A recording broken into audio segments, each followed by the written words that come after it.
Welcome to Module 20, the Capstone project and final wrap-up of this Revit for MEP training series. By this point, you've completed a comprehensive journey through Revit's core tools, workflows, and BIM methodologies. You've learned how to model, annotate, coordinate, collaborate, and create intelligent content. This final module is designed to help you understand what comes next, how to continue developing your skills, how to prepare for Autodesk certification, and how to expand your knowledge into related BIM tools. One of the most valuable steps you can take after completing this course is to pursue Autodesk certification. I ensured that all the courseware aligns with the official Autodesk certification exams. That means everything you've learned, from modeling fundamentals to collaboration workflows, directly supports your readiness for assessment. Certification isn't just a badge, it's a professional credential that demonstrates your capability, your commitment, and your mastery of industry standard tools. Here are 7 powerful reasons to become Autodesk certified. 1. It provides professional credibility, proving your skills meet a recognized global standard. 2. It demonstrates your capability and commitment to your employer. 3. It helps you secure personal development investment from your organization. 4. It shows a clear return on investment for your training. 5. It helps you identify your learning needs and plan future growth. 6. You receive a personalized electronic certificate. 7. You gain the right to use the official Autodesk certification logo on your business stationery and CV. Certification is more than an exam, it's a career accelerator. If you've enjoyed this course, you'll be pleased to know that I am offering a wide range of Revit families that you can download to use on your professional and personal projects, including the Capstone project for this course. There are additional modules that you can pursue to further your knowledge and skills. Here are some of the topics you can explore next: design options, construction sequencing, phases, preparing a model for GBXML export, local and OS coordinate systems, multiple coordinate systems, standards orientation, family editor detail components, family editor nested components, family editor advanced techniques, existing buildings from survey data, Revit product overview. Each module builds on the skills you've already developed, helping you become a more versatile and confident BIM professional. If there's a topic you'd like us to do, please put it in the comments. Up to now, you've practiced modeling, annotation, scheduling, family editing, collaboration, and system creation. Now it's time to apply those skills to a real-world task, converting a 2D mechanical schematic into a fully coordinated and parametric Revit model. If I may give you a project overview, I have derived this project from the MEP design that I did 2 years ago somewhere in the world. Location is not important. You've been given a 2D schematic drawing, a chilled water and hot water system layout with risers, FCUs, chillers, pumps, valves, sensors, and pipework. Your task is to interpret this schematic and build the complete MEP system inside the architectural Revit model that I will provide. This is exactly what happens in real engineering offices. You receive a schematic, you understand the intent, and you translate it into a coordinated 3D BIM model. What you will receive. You will be given 3 things. 1. The architectural Revit model. This is your host building. You will link it into your MEP model or work directly inside it, depending on your workflow. 2. The 2D schematic PDF. This is your design intent. It shows the system layout, pipe sizes, flow rates, risers, and equipment. 3. A link to my Revit family library. You may copy, modify, or adapt any MEP equipment families you need. This includes FCUs, pumps, valves, sensors, strainers, air separators, and more.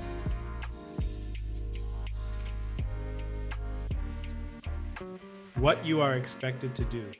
Your job is to build the entire chilled water and hot water system shown in the schematic. This includes 1.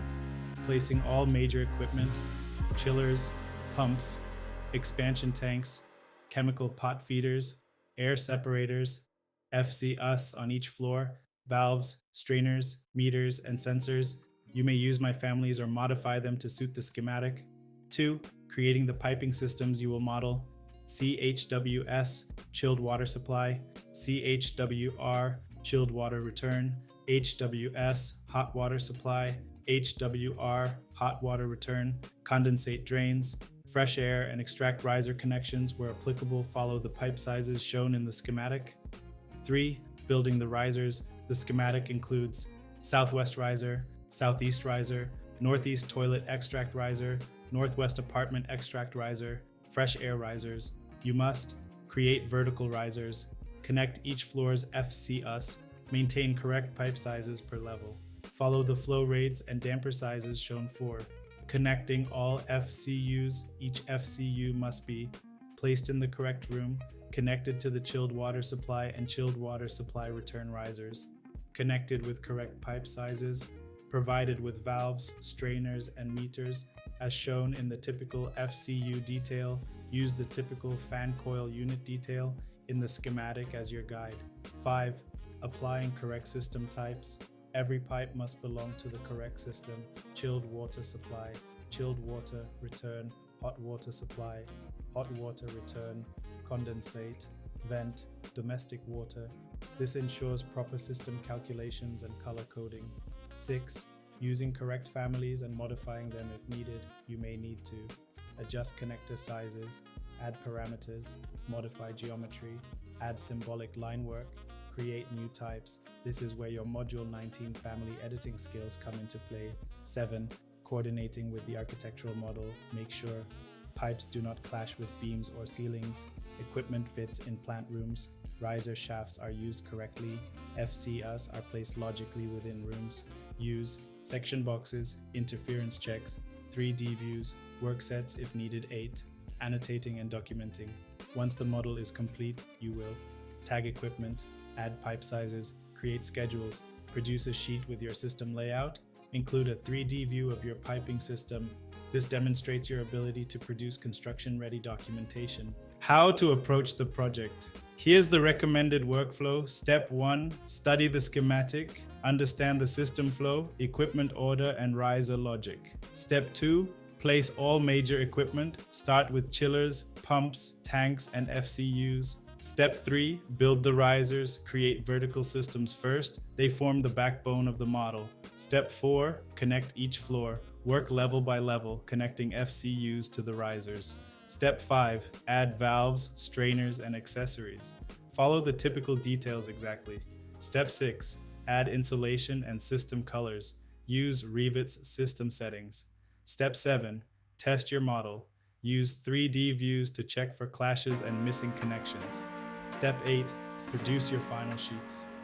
Include plan views, riser diagrams, 3D system views, schedules, legends. This is your final deliverable. What I'm assessing, I'm looking for correct interpretation of the schematic, accurate placement of equipment, proper system connections, clean coordinated modeling, correct use of families, proper use of parameters, good documentation, professional presentation. This is your chance to demonstrate everything you've learned. This capstone project is designed to simulate real engineering practice. You're taking a 2D schematic, the language of engineers, and turning it into a coordinated 3D BIM model, the language of construction. Take your time, work methodically, and use all the skills you've built throughout this course. I'm looking forward to seeing your models. Good luck and enjoy the process. Your next steps. And that brings us to the end of Module 20 and the end of this training series. You've built a strong foundation in Revit for MEP, and you now have the skills to model, annotate, coordinate, collaborate, and create intelligent BIM content. Your next steps are entirely up to you. Pursue Autodesk Certification, explore advanced Revit modules, expand into Navisworks or interoperability workflows, or continue developing your BIM expertise across the wider ecosystem. Whatever path you choose, you now have the knowledge and confidence to move forward. Thank you for completing this course, and welcome to the next stage of your BIM journey.